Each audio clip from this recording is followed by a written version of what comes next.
the fact that there is an increase trade in cross-border activity is a good thing. I think if you look back in history, if you're back 5 or 6 years ago, where there were few funds available, people were very much focused on their own domestic markets. And if you're getting a massive repricing, such as we've experienced, for example, in the UK in the last 9 months, then if you're completely focused on one market and essentially all your eggs in one basket, then you're in a lot of trouble.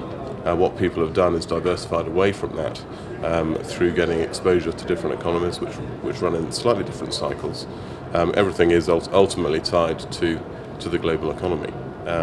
But they, for example, continental European markets aren't as affected as London and the UK, which is more closely tied to the US. I don't think the impact and the trouble that we've experienced in the UK, and I think what will shortly be experienced in the US, will translate itself in any great magnitude onto continental Europe.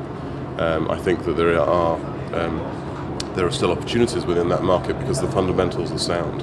We're seeing strength in the occupational markets, and that causes great comfort from the bank's point of view, because they're seeing their loans, the interest cover ratios on their loans being covered, and so they're not so much concerned about the loan to value ratios. They're concerned that their debt's going to be repaid, and consequently you're not seeing a great deal of distress in the markets, because it's only when banks step in and cause distress simply through that action that you see markets in freefall. I think Paris is still an opportunity, mainly because the supply side is so tight.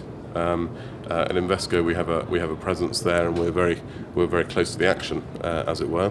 There are I think opportunities further east as well, because there has been a slight repricing. I would say that the 6 to 12 months ago, I think the pricing, for example, in central Prague was too hot relative to other Western European and more transparent markets. Now I think yields have probably moved out 50 to 75 basis points, and given that the GDP forecast for that region is at sort of between 3 and 4%, then there's suddenly more of a rationale for investing in what is increasingly a deep market.